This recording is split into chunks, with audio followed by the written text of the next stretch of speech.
Have you ever wondered how uh, a beloved animated series could predict iconic moments in blockbuster films before the X-Men film franchise took the world by storm in the early 2000s? The animated series laid the groundwork for unforgettable scenes that would later grace the big screen. Uh, Before diving into the details, don't forget to subscribe to the channel and hit that like button.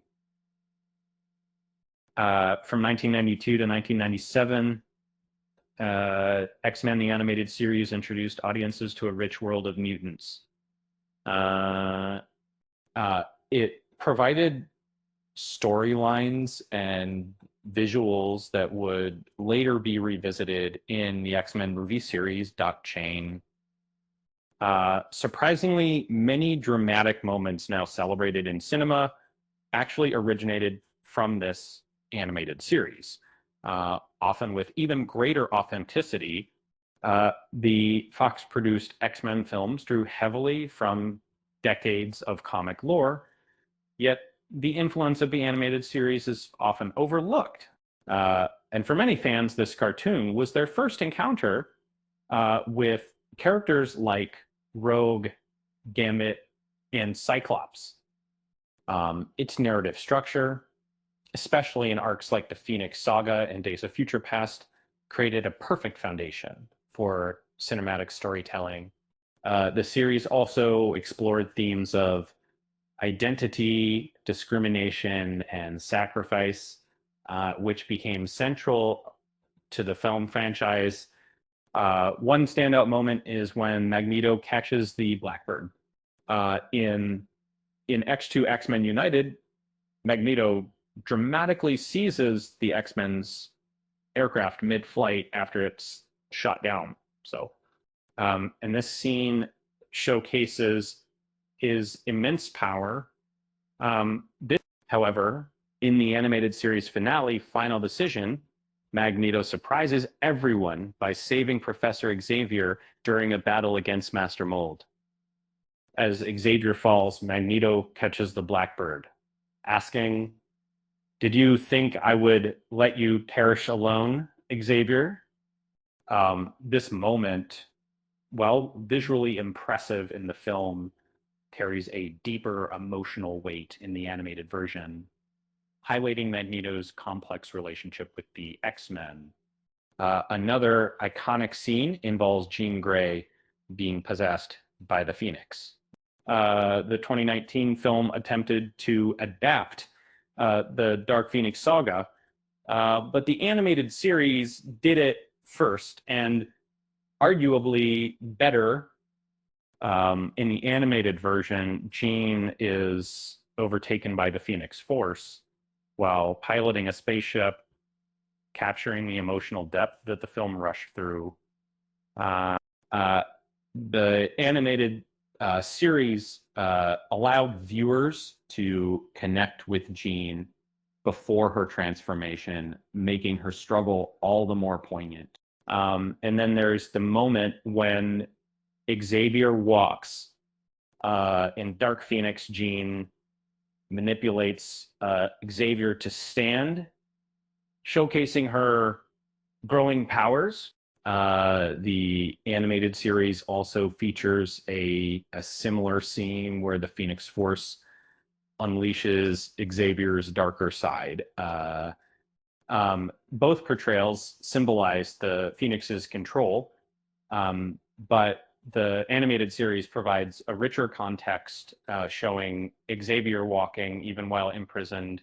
The partnership between the X-Men and Magneto is another theme explored in both the animated series and the films in in the Final Decision, Magneto reluctantly teams up with the X-Men to combat the Sentinels.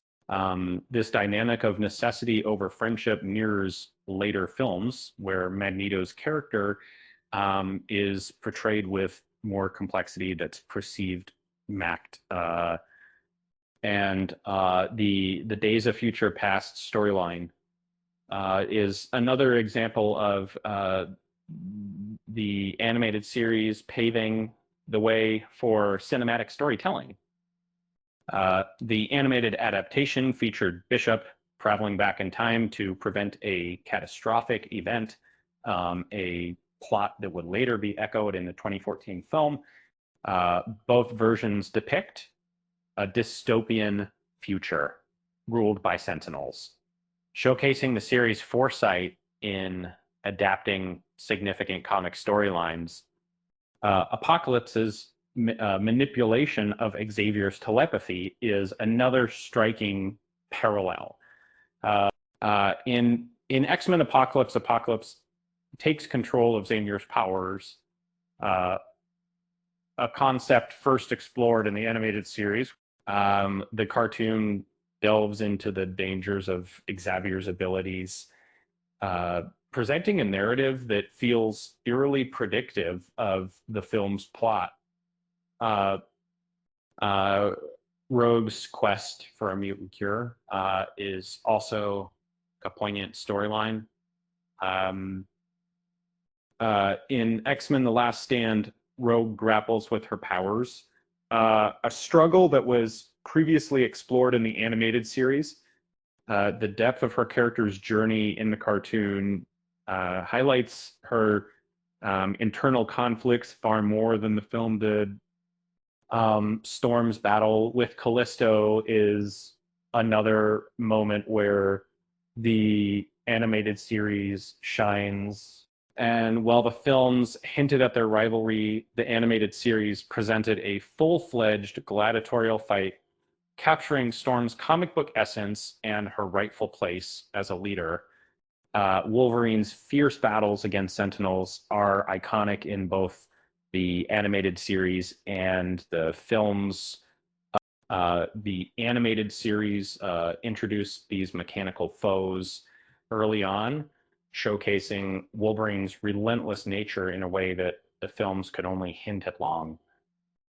Finally, Bishop's post-apocalyptic struggles in the animated series set the stage for his later appearances in the films, and his character's journey through time and conflict with Sentinels is a testament to the series' influence on the franchise. And as we reflect on these moments, it's clear that X-Men the Animated Series not only entertained, but also laid the groundwork for cinematic storytelling. And remember, why did the mutant refuse to play cards? Because he was afraid of the Joker. With that said, thanks for watching, and until next time.